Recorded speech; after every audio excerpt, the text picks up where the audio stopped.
The Chair has examined the journal of the last day's proceedings and announces to the House his approval thereof. Pursuant to Clause 1 of Rule 1, the journal stands approved.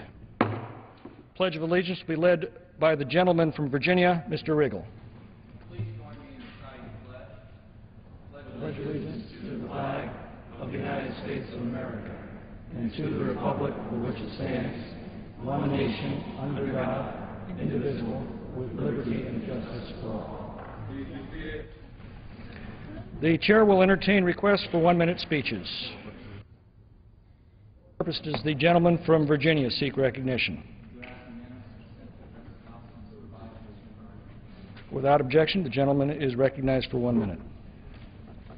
Thank you, Mr. Speaker. And recently the President said this about our most recent new jobs numbers that were greatly disappointing. He said this: people in the markets are still skittish and nervous, and so they pull back because they're still thinking about the traumas of just 2.5 years ago. Mr. Speaker, I want the President to know that American entrepreneurs and job creators are not looking to the past. Entrepreneurs and job creators, by their very nature, are looking to the future.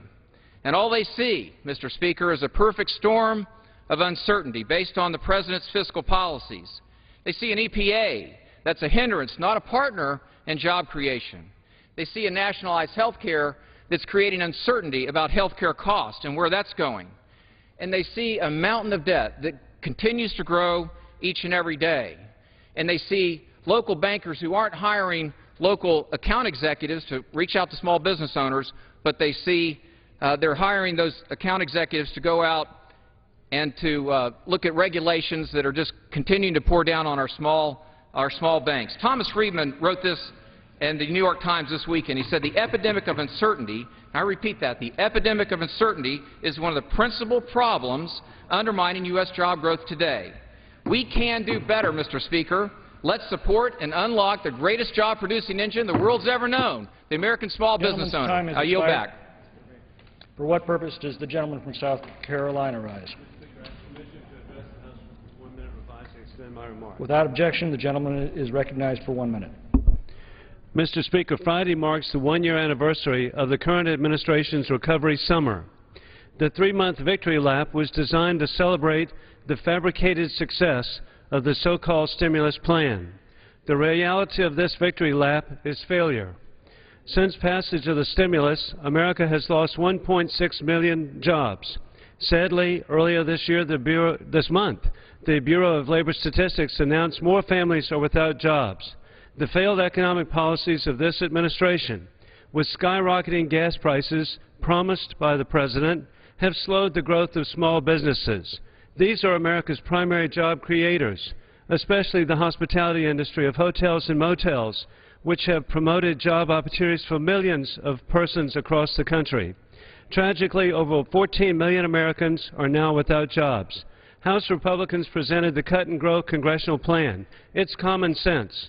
First cut spending, then the economy will grow.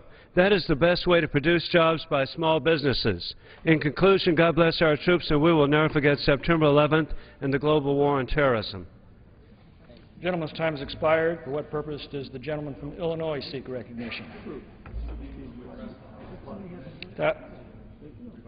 Without objection, the gentleman is recognized. Thank you, Mr. Speaker. Mr. Speaker, I rise today to ask whether Congress can raise itself to the standard of accountability of your home state, state of California, that was set there recently. On April 15th of this year, I introduced the Congressional Pay Accountability Act of 2011, a bill that requires Congress to pass a budget and appropriations bills before the beginning of the fiscal year. If we don't get paid.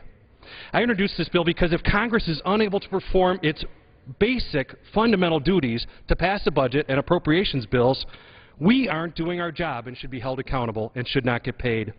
Recently, I read that California voters approved a ballot measure that requires the same thing of their state legislators: pass a budget or don't get paid. California voters, facing one of the worst budget crises in the U.S. history, spoke up and said that they wanted to hold their elected officials accountable.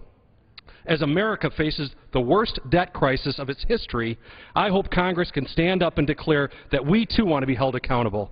Ask yourselves, if California can do it, why can't Congress do it? Thank you, Mr. Speaker. I yield back. Gentleman yields back.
right here, that's the end of the thing.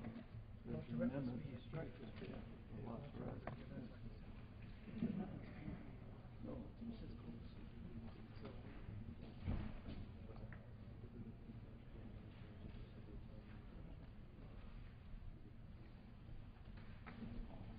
We don't have any,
For what purpose does the gentleman from Texas rise? Mr. Speaker, I ask unanimous consent that all members may have 5 legislative days in which to revise and extend their remarks and include extraneous material on H.R. 2055, and that I may include tabular material on the same. Without objection, it's so ordered.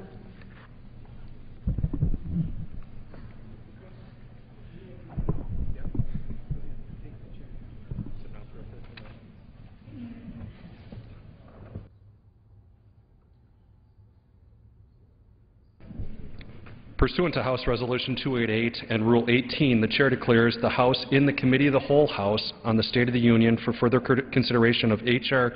2055. Will the gentleman from California, Mr. McClintock, kindly take the chair?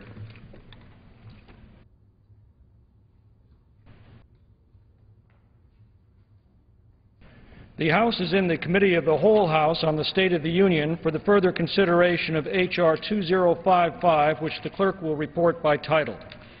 A bill making appropriations for military construction, the Department of Veterans Affairs, and related agencies for the fiscal year ending September 30th, 2012, and for other purposes.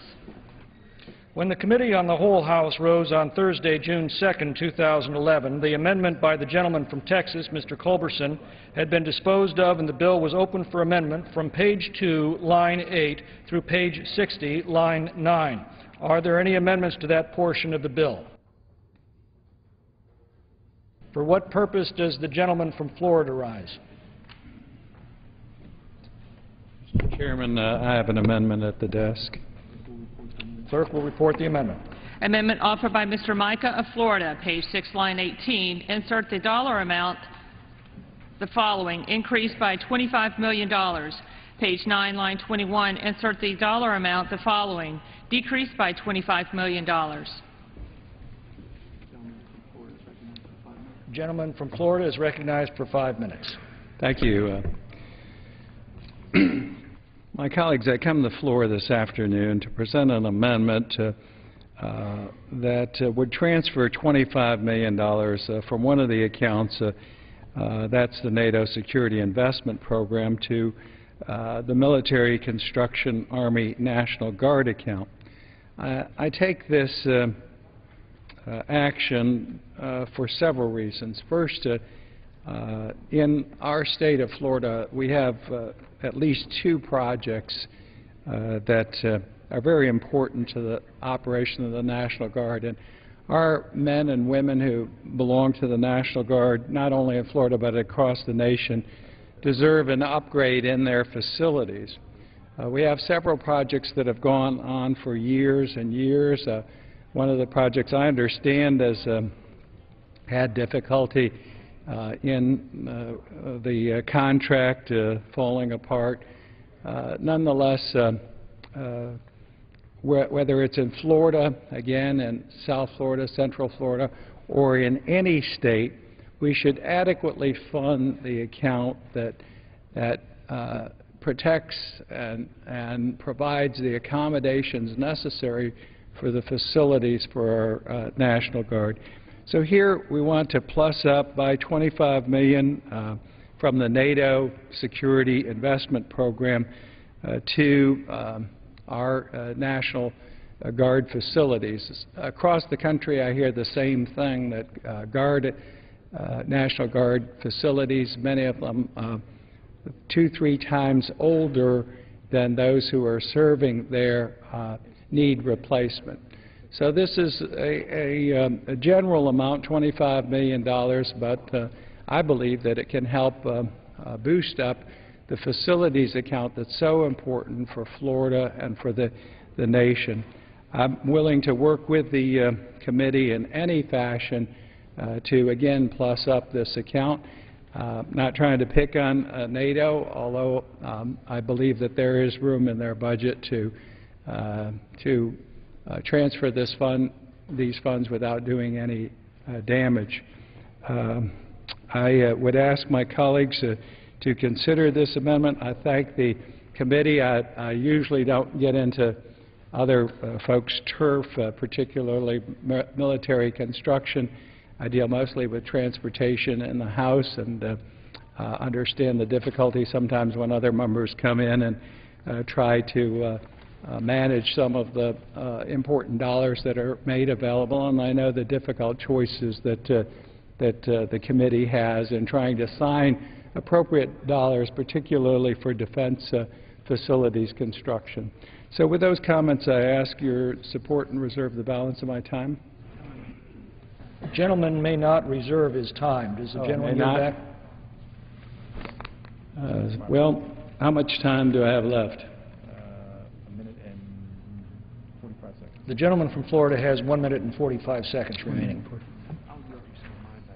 Well, again, I won't just take up the House time in unnecessary conversation, but it's a simple matter.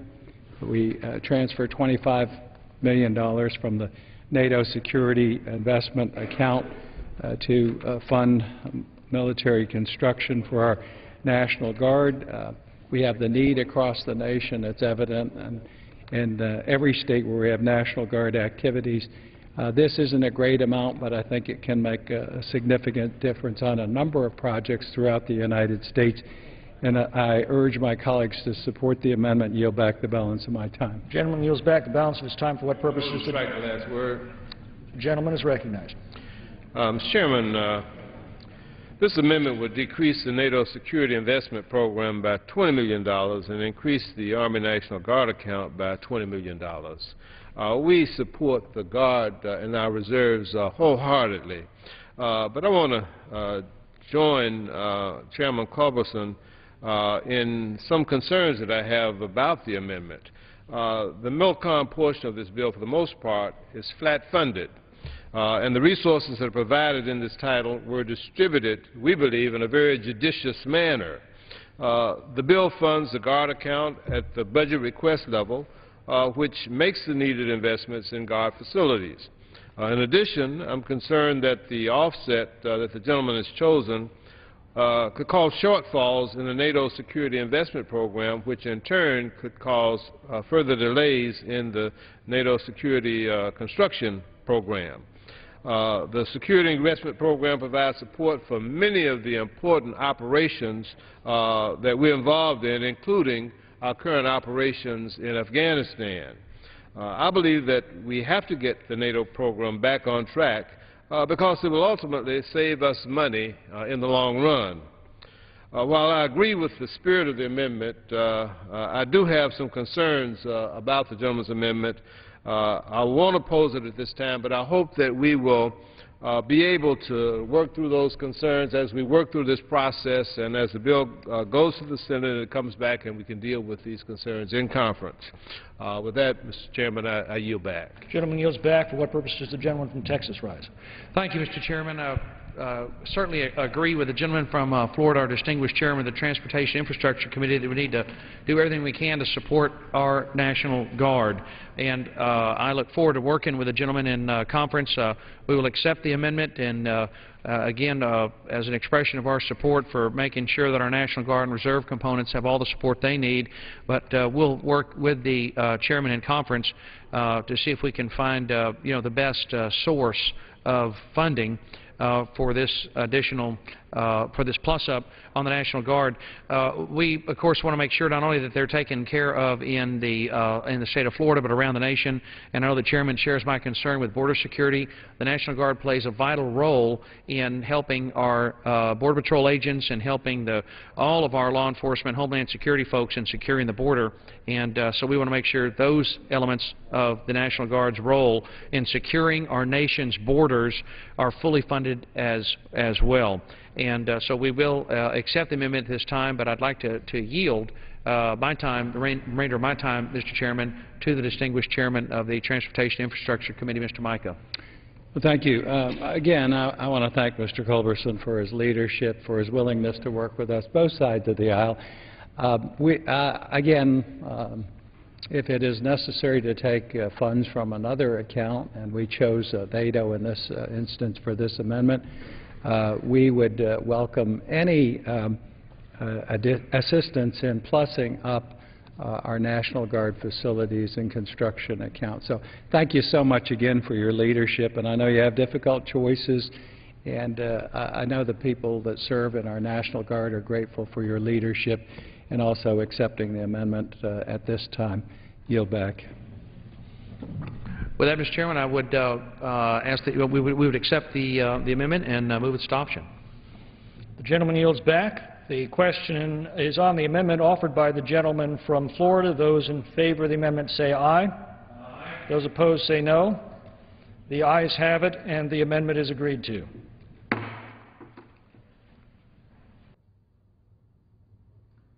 Are there further amendments to the pending portion of the bill? I think I may have one if you're on page 60, line 16. From Ohio. Not there. Okay, we're not there yet. I'm sorry, this chair does not have the gentleman's amendment.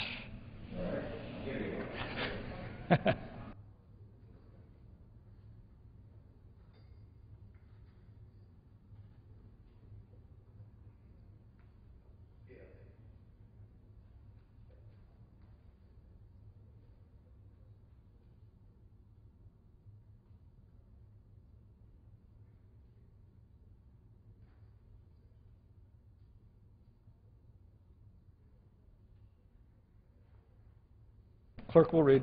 Page 60, line 10, section 414, none of the funds may be used to enter into a contract with any corporation that was convicted of a felony criminal violation.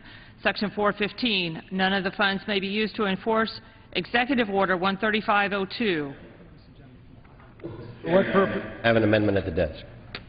Clerk will report the amendment. Amendment offered by Mr. LaTourette of Ohio, page 60, strike lines 16 through 21. Gentleman is recognized for 5 minutes. I thank the Chair. This is a simple, straightforward amendment during the committee markup of the military construction bill under the able leadership of the subcommittee chairman. A motion, an amendment was offered by Mr. Flake of Arizona to deny funding to the President's executive order dealing with project labor agreements. The matter was accepted by voice vote, and it was accepted by voice vote because, quite frankly, I couldn't rustle up enough votes in the committee to overturn it. However, this continues a pattern that we've seen in this Congress. I believe we've had on the floor 4 votes on whether or not Davis-Bacon should be the law of the land. In each one of those cases, the proponents of Davis-Bacon have been successful, the last one garnering 52 Republican votes. This would be the third vote by those who would wish to do away with project labor agreements that will occur on the House floor. In the previous two, again, the proponents of project labor agreements have prevailed.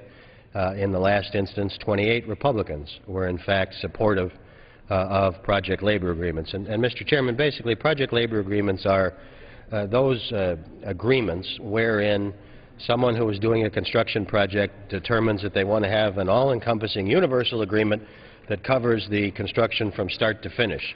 If union labor is involved, it denies unions the ability to strike. It denies the contractor the ability to lock out. Wages are set, terms are set, conditions are set. And quite frankly, the project labor agreements have been resounding successes. And as a matter of fact, project labor agreements are used, 90% of them are used by private industry. Some of the biggest users of project labor agreements are Disney, the Disney Corporation, and in fact Walmart.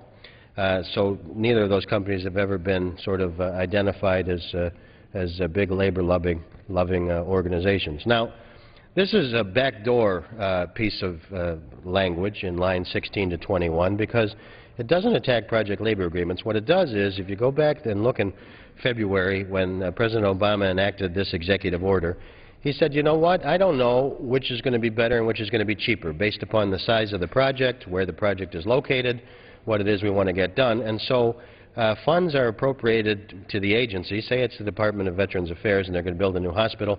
You say, Department of Veterans Affairs, you study which is going to bring that project in at the best quality, the best price, on time, and giving the taxpayer the best bang for his or her buck. Well, this amendment strikes that funding, and so it doesn't say you can't use project labor agreements. What it does say is that the agency can't make that comparison. And if you're not making that comparison to find out which is better for the taxpayer, which is in fact going to cause the project to come in at the lowest cost and with the best quality and under time, then it has nothing to do with saving the taxpayer money. We hear a lot about, oh, these are tough times and we have to tighten our belts. I agree with that. I voted for that consistently. But this is just union bashing. This is just saying we don't even want to know whether a project labor agreement can develop a project that is cheaper, better quality, and under time. And quite frankly, although there are studies on both sides, there's an organization called ABC. They have a study that shows that it adds so much cost. You have a study by organized labor that says that it reduces so much cost. And I choose not to look at either of those because each of those folks and organizations, quite frankly, have some skin in the fight and have some incentive, if you will, to look at the data one way or the other. I would go with our nonpartisan, bipartisan Congressional Research Service, which last October was asked to study this issue, and they indicated, quite frankly, that the jury is out. And if anything, the data indicates that they really can't say and they can't find any convincing data as to whether or not project labor agreements save money or don't save money, which really is the genius of the President's executive order, because it says you should study it. And quite frankly, the CRS goes on to indicate that in those areas of the country where there's a lot of organized labor, the project labor agreements tend to bring these projects in on time, under cost, with better quality. In those areas of the country which isn't heavily unionized, the opposite is in fact true. And so with the jury being out and all of us wanting to achieve the greatest savings for the taxpayer and build good quality projects in the military construction account which benefits our men and women in uniform, why would we deny the departments the opportunity to study which way is cheaper, better, more effective, and with a better quality? And so there's only one reason. It's to continue this constant drumbeat of we hate unions, and that's not a good reason to have this language in the bill. I urge support of the amendment and yield back my time. Gentleman yields back. For what purpose does the gentleman from Texas seek recognition? Mr. Chairman, I rise in opposition to the amendment because this is a straightforward vote. This is a straightforward vote to the House about whether or not we will, on behalf of American taxpayers, vote to impose union collective bargaining requirements on any private company doing business with the federal government. The executive order that our bill does not fund, and the amendment attempts to strike language in our bill which does not fund this executive order. The executive order says that a quoting directly from the executive order, quote, in awarding any contract in connection with a large-scale construction project, the administration may require the use of a project labor agreement. Well, a project labor agreement, under the executive order's own definition, means a pre-hire collective bargaining agreement with one or more labor organizations.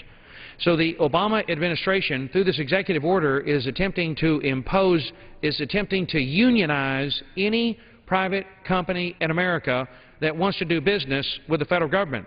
That's just an outrage. There is again, this is looking at a Wall Street Journal editorial from April 14th of 2010 that reiterates data that is widely available and had been repeatedly verified that, quote, only about 15% of the nation's construction workers are unionized. So from now on, under this executive order, the other 85% of America's construction workers will have to give up the opportunity to work on a federal project, or they'll have to be unionized. This is just a blatant attempt by the Obama administration to impose union collective bargaining on any private company in America that wants to do business with the federal government. If indeed the idea was to reduce the cost, that's fine. We are in an era of austerity unlike anything the nation has ever experienced. We confront record debt, record deficit, record public debt held by foreign nations. This is unlike anything we've ever seen before.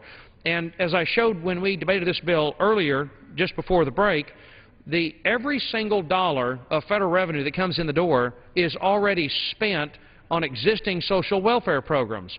In fact, 104% of federal income is obligated to pay for the existing social safety net, Social Security, Medicare, Medicaid, veterans benefits, and interest on the national debt consume 104% of our nation's income. Therefore, America is living on borrowed money, and it is our obligation as stewards of the Treasury to ensure that we do not waste any of these precious dollars, that we are cutting spending everywhere we possibly can, that we've done everything within our power to limit the atrocious debt burden that we are passing on to our children and grandchildren. This is an unacceptable direction the nation is taking because of uncontrolled spending by previous Congresses. And why would we voluntarily, knowingly, allow our kids and grandkids to pay, as the Wall Street Journal points out, as the Veterans Administration discovered, why would we voluntarily pay 12 to 14% more for construction contracts, as the VA discovered in a study they did? The VA discovered that when they looked at the construction costs for hospitals, in 3 of 5 markets, the cost of construction would jump by as much as 9%. The Beacon Hill Institute at Boston Suffolk University in 2006 said that when you impose these project labor agreements, it would increase school construction costs by 12 to 14%. Why would we voluntarily do that? This amendment must be defeated. This amendment is an effort to prevent the Congress from saving precious tax dollars. And if this amendment passes, the Obama administration will be able to impose collective bargaining on any private company that wants to do business with the federal government. I strongly urge members to oppose this amendment, and I reserve the balance of my time. The gentleman may not reserve. Does the gentleman yield back? I yield back. Gentleman yields back. Gentleman from Georgia. Move to strike the last word, Mr. Chairman. Gentleman's recognized. Mr. Chairman, as much as I agree with many of the objectives expressed by the chairman in his discussion just a few moments ago, particularly that we want to make the most efficient use of taxpayer dollars, I think the very arguments that he makes support why we need to have project labor agreements. This has nothing to do with union or non-union workforce standards. The project labor agreements do not mandate or predetermine that a workforce has to be union or non-union. It allows for the project owner, such as the government or a private sector entity, to establish workforce standards that both union and non-union workers have to meet in order to be hired by contractors and subcontractors under the project labor agreements. This is a model that increases the efficiency and the quality of construction projects. And of course, the ultimate objective is so that we will have a workforce that will ensure construction projects are built correctly the first time. We won't have cost overruns, that they are built on time. We won't have to extend the contracts. We won't have safety problems because we have unskilled workers. And basically, it's just allowing in the ward of these contracts that these project labor agreements will make sure that the government's money is spent well. We want to get the most bang for taxpayer bucks. We want to make sure that we make the most efficient use of taxpayer dollars. And there have been study after study after study that illustrates that the use of these project labor agreements do not extend the costs to the taxpayers or of the projects, that they often save money. In fact, in most cases, they do save money because as a result of having a higher skilled workforce, they don't have to worry about equipment being broken. They don't have to worry about the waste of resources and materials. They don't have to worry about the contracts not being performed on time. To the contrary, and if you're worried about protections, project labor agreements will prohibit strikes or work stoppages by any kind of construction workers on the project. It establishes a single procedure for handling workforce disputes. It's a tool for ensuring that large and complex projects, as many of our government projects are completed on time. It allows for the employment of local citizens, which right now with the unemployment rate as it is and with so many of our skilled workers out of work, it allows flexibility. And the executive order, which seems to be the source of the complaint, really does not require that they be used. It gives the government the option to make a decision that is in the best interest of American taxpayers. And certainly, we want to do everything that we can possibly do to make sure that we come in on budget or under budget with the highest quality, with the safest work environment, and that we're able to employ the people in our communities to get the job done. As much as we need to improve employment, to increase the number of people who are working, these project labor agreements just add another tool to allow in the world of taxpayer-funded contracts to make the most efficient use of those dollars. So I join the gentleman in support of this amendment. I think it's well thought out. It's a benefit to the taxpayers. And with all due respect to my colleague on the other side who is opposed to this amendment, I think that when it's all said and done, the bottom line is these project labor agreements and this executive order, while not requiring the use of project labor agreements, will give an added tool in our arsenal to get the most bang for taxpayer bucks, to enhance what we do for our country, for our citizens, that we put to work, to make sure that the conditions and terms of their employment and the work that they do are done with appropriate standards. And with that, I yield back. Gentleman yields back. For what purpose does the gentleman from Maryland rise? Mr. Chairman, I rise to strike the last word. Gentleman's recognized. Thank you very much, Mr. Chairman. And I thank my colleague from Ohio for introducing the amendment and once again dialoguing on an important issue. But I'll remind my colleague, although he brings up the fact that this has been decided in the Chamber twice already on other similar circumstances, it's not really the same. Because last Friday, of course, we found out that our unemployment rate is rising in the country. It's now 9.1% again. We only created 54,000 jobs, not the 200,000 jobs we hoped we would create, and certainly way less than the 150,000 jobs we need to create in order to get back to full employment. That's how many we need to create every month. Now, Mr. Chairman, what this amendment does very simply is it means that we're going to have to spend 10 to 20% more on every single project that ends up in a project labor agreement, and more projects will.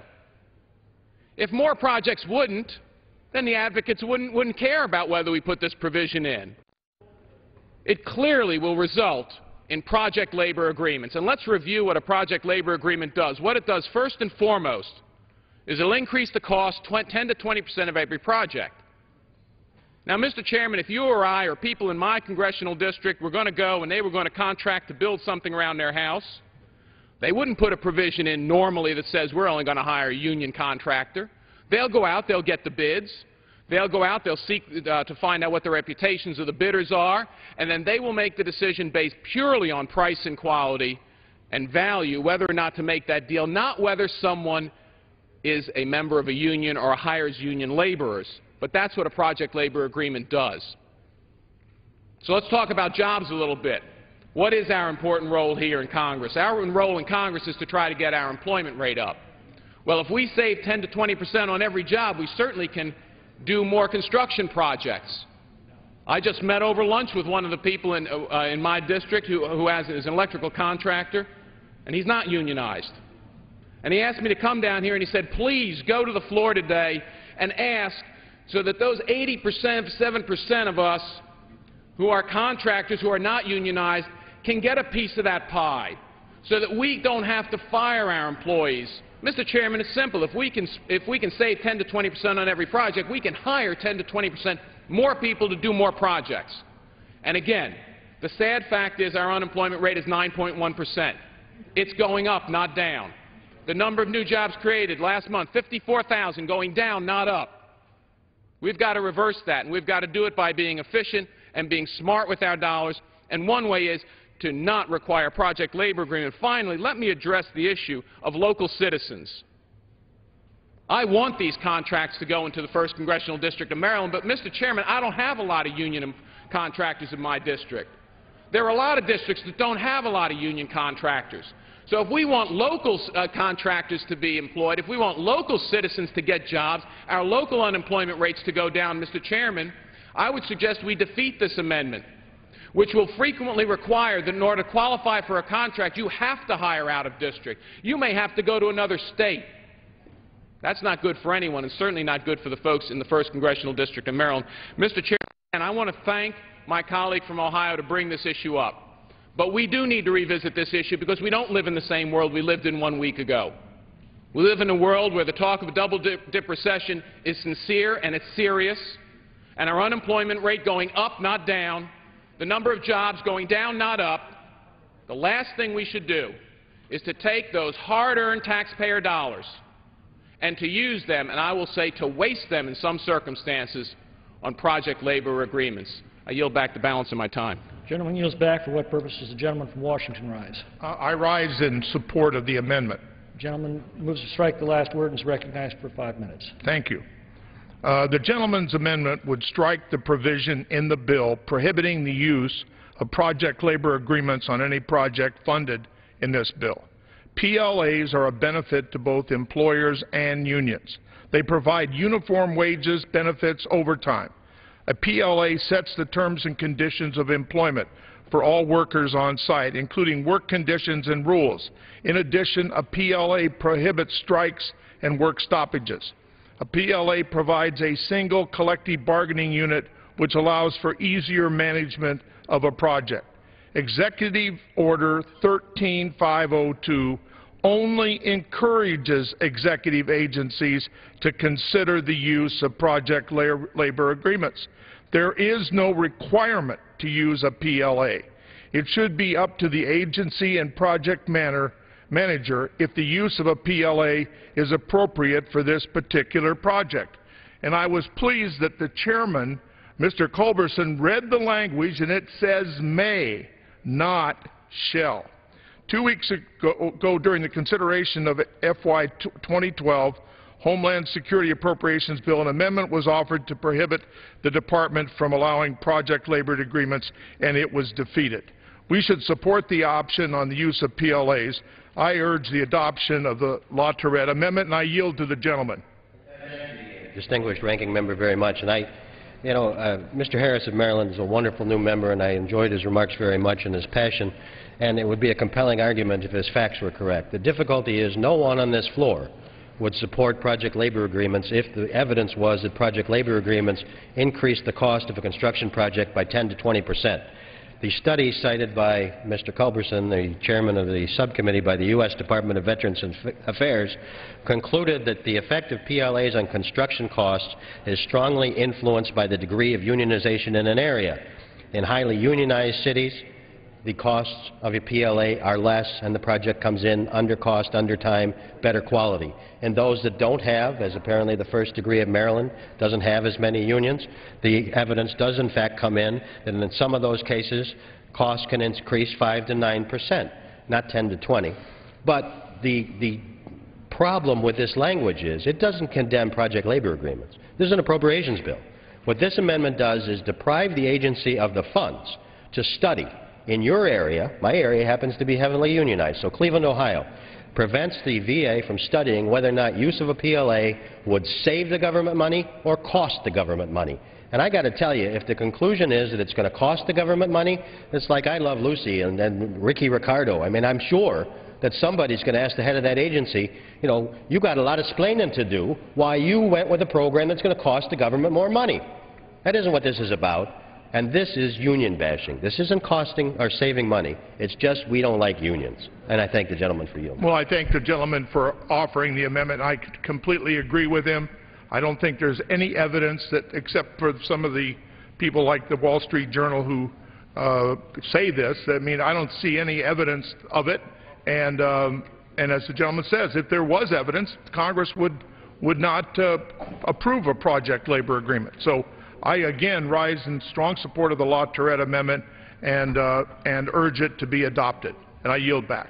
Gentleman yields back. For what purposes? Gentleman from Georgia rise. Mr. Chairman, I move to strike the last word. Gentleman's recognized for 5 minutes. Mr. Chairman, I'm here today in opposition to this amendment, and I've heard a lot of the compelling arguments here today as to why this amendment should be adopted. Well, first let me remind the members that the Appropriations Committee passed the language that's in this bill right now that restricts funding from going to projects that require project labor agreements.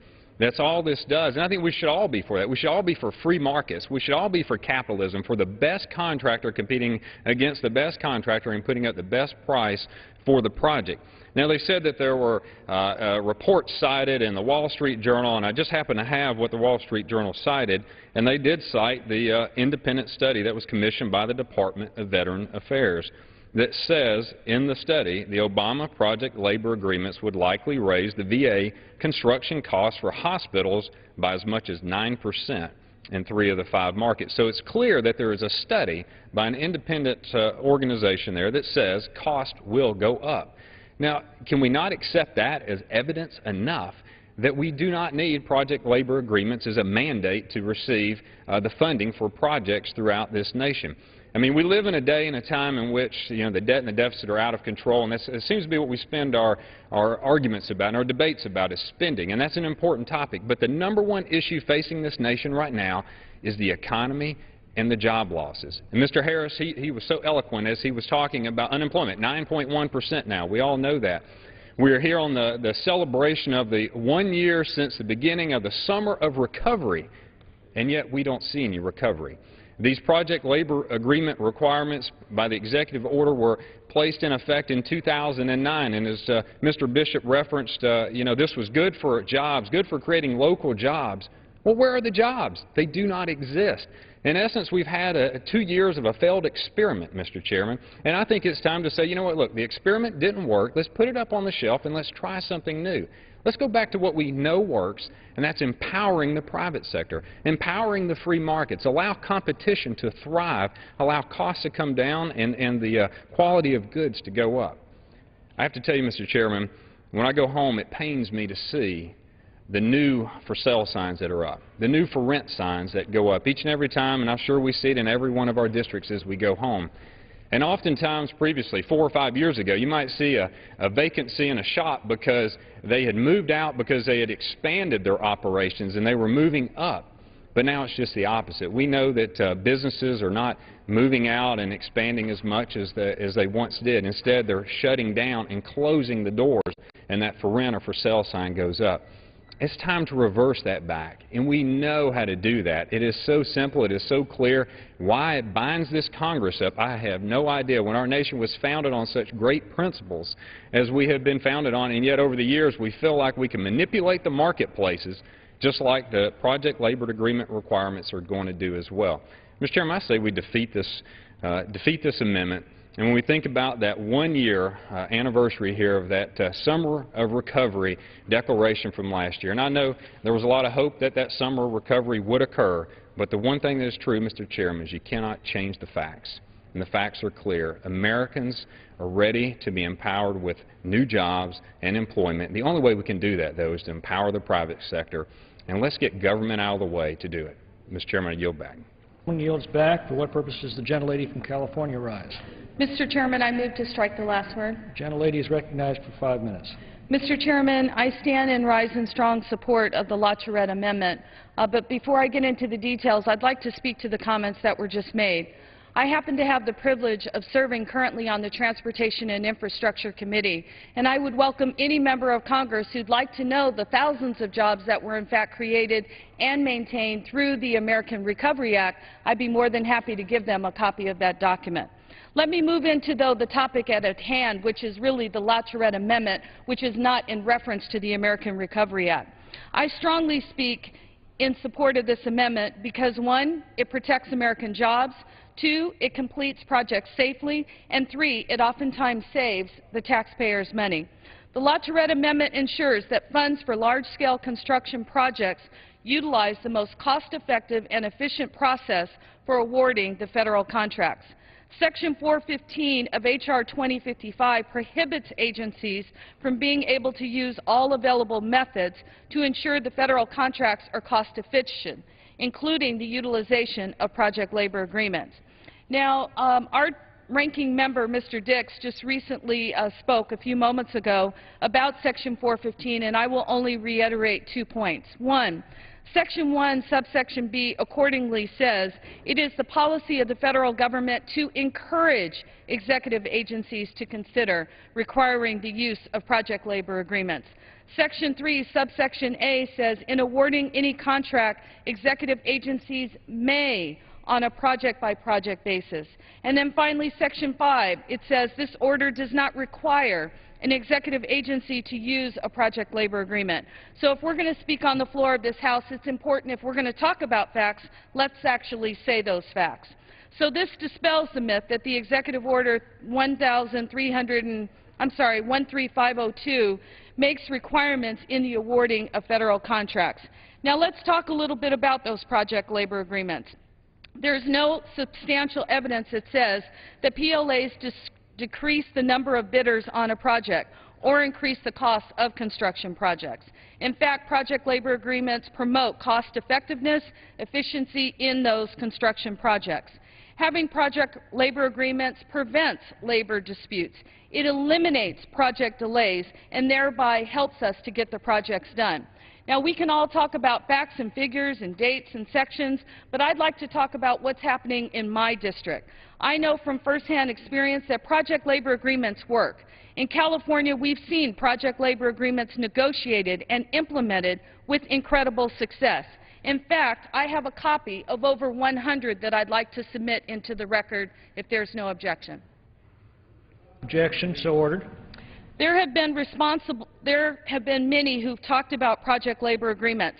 A few that I'd like to point out to highlight that has been submitted is 1, the construction of the LA Metro's Blue Line. Number 2, the expansion and renovation of the Los Angeles World Airports. The recent Middle Harbor project of the ports of Los Angeles and Long Beach, which are the largest ports in this country. And then finally, the $2.2 billion Alameda Corridor project. That was a project that was completed on time and under budget. So, with that, Mr. Chairman, I would ask respectfully that Mr. Tourette's amendment would be found in order and that all of our colleagues would join in support of it. And finally, I'd just like to say, for those who say that PLAs drive up the cost of construction, If they would say that, then we would simply ask, why is it that Walmart is increasingly using PLAs and Toyota Motor Corporation has built every one of its North American manufacturing facilities under a project labor agreement? So when we talk about this, Mr. LaTourette has been a leader on this issue. I strongly support his amendment. I stand in lockstep. Your time, Ms. Richardson. Yes. First of all, I want to thank you very much, and I want the body to know that Ms. Richardson was going to offer this amendment, and over the weekend acceded to permitting me to offer it as a member of the committee, and I appreciate that very much. Certainly a champion of PLAs. I want to address the gentleman from Georgia's observations, because he's exactly right, and it doesn't change anything that I said. The VA said that you should study both PLAs and non-PLAs based upon the area of the country. Now, he's correct. The VA study said that in 3 of the 5 that they studied, PLAs would have increased labor costs. Doesn't say anything about the reduction in the benefit from having increased quality, on time, all that other business. But what happened to the other 2? 40% of them, the answer is either there was no difference or they reduced costs, which is exactly the point. The amendment strikes out the language inserted in the bill by Mr. Flake that would prevent an agency from studying which way gets you the better bang for the buck. Why would we want to do that? And I thank the gentlelady. All The of us in gentlelady's Congress, time has expired. all of us in Congress are looking for ways to rein in the deficit. The gentlelady's I time strongly has support expired. the LaTourette amendment. Do any other members seek recognition on the amendment? The question is on the amendment offered by the gentleman from Ohio. Those in favor say aye. Aye. Those opposed say no. No. The ayes have it. Mr. Chairman, on that, I would ask for the ayes and nays. Pursuant to Clause 6 of Rule 18, further proceedings on the amendment offered by the gentleman from Ohio will be postponed. Clerk will read. Page 60, line 22, Spending Reduction Account, Section 416, the amount by which the applicable allocation of new budget authority made by the committee exceeds the amount of proposed new budget authority is $0. For what purpose does the gentleman from New York seek recognition? I have an amendment at the desk. Will designate the amendment. Amendment number 1, printed in the Congressional Record, offered by Mr. Meeks of New York. The gentleman from New York is recognized for 5 minutes. Thank you, Mr. Speaker. I rise in support of the amendment I have regarding the St. Albans VA Hospital in New York. First of all, this is clearly a bipartisan bill. I have the support of my good friends Peter King and Michael Grimm of New York to stop the enhanced lease process for the St. Albans VA in my district. And there's really a time that you have an issue where everybody has come together. And clearly here's an issue where members of the community and the veterans have spoken with one voice to say that what is being proposed there is against the best wishes of the veterans and the needs of the veterans and against the wishes of the community, basically changing the whole complexity of the community so that the people that lives there would have a terrible injustice and disservice. Now, I know that the EUL process works in certain areas because part of it is supposed to be where the EUL process works, where the community and veterans and everybody agree and they're working together. That is not the case in this scenario. In this scenario, we have veterans, from all over. In fact, we have the Queens County Council of VFWs. We have the Vietnam Vets of America. We have the New York Vets Advocacy Group. We have the Queens Council of the Department of New York District 1 VFW, United Council for Veterans' Rights, Nassau County VFW, Vets Helping Vets Incorporated, all who are supportive of this amendment, saying that this is not in the best interest of veterans. Veterans, the VA has come up with the idea of putting together a facility that doesn't even include a full-service hospital. And it's not based upon the number of vets that we have coming back from Afghanistan and Iraq. Now, they've put everything on the line for them, and here we have the opportunity to make sure that we do the very best that we can for our veterans. And here's the whole community surrounding us that we want what the veterans want. We want to stand behind them in 100% lockstep. And it seems as though that to some at the VA there's a deaf ear in regard to that. And so we're going to continue to fight, what this bill says is that we will stop the EUL process in New York at the St. Albans facility because it is not what is needed. It is not what the vets want. It is also, you know, it just seems to me that instead of working with the community, the VA has chosen to go out and do a high-density residential areas, residential buildings in this facility that is not even just for veterans, which will then completely have a devastating impact on the local community. And so we're saying no, that shouldn't happen. You can't destroy the very fabric of a great community, and you can't produce something that does not benefit the very vets that we're supposed to be here to help. And so, Mr. Speaker, so I urge support of this amendment regarding the St. Albans VA Hospital. I urge that we support our veterans who are absolutely united on this matter, and I will yield back the balance of my time. The gentleman yields back. Mr. Chairman, I rise in support of the amendment, and we will, The gentleman then strikes the last word and is recognized for 5 minutes. Strike the last word, Mr. Chairman, and rise in support of the amendment, and we will accept Mr. Meeks's amendment because it's vitally important that all federal agencies, the VA included, understand that the member of Congress representing that district, he's their voice. I represent Houston, Texas, proud to do so, have an obligation, obviously, to look after the entire nation. But first and foremost, I'm the representative of the people of District 7 in Houston, Texas, as Mr. Meeks is the representative of his constituents in New York. And I think it's vitally important that every federal agency understand that they need to work with and earn the support of the representative of that district before they move forward with a major project of any kind. And as Mr. Meeks has said, the community is opposed to the direction the VA is taking, and I would join with my friend Mr. Bishop in we strongly support the VA looking to the private sector to partner with the private sector to find innovative, cost-effective ways of providing better services to our veterans by partnering with the private sector. And certainly the committee does not want to discourage in any way the VA's expansion of private partnerships to give better service to veterans. We encourage it. We want the VA to look for ways to save money, to provide better service to our veterans, to use the extraordinary expertise of hospitals and medical communities like the Texas Medical Center, which I represent, the work that Mr. Bishop is doing with Fort Benning, and the VA in his district has created a marvelous partnership with private physicians to provide better services. We want the VA to continue that effort, but it's absolutely essential that the VA understand that they have to earn the support and approval of the community.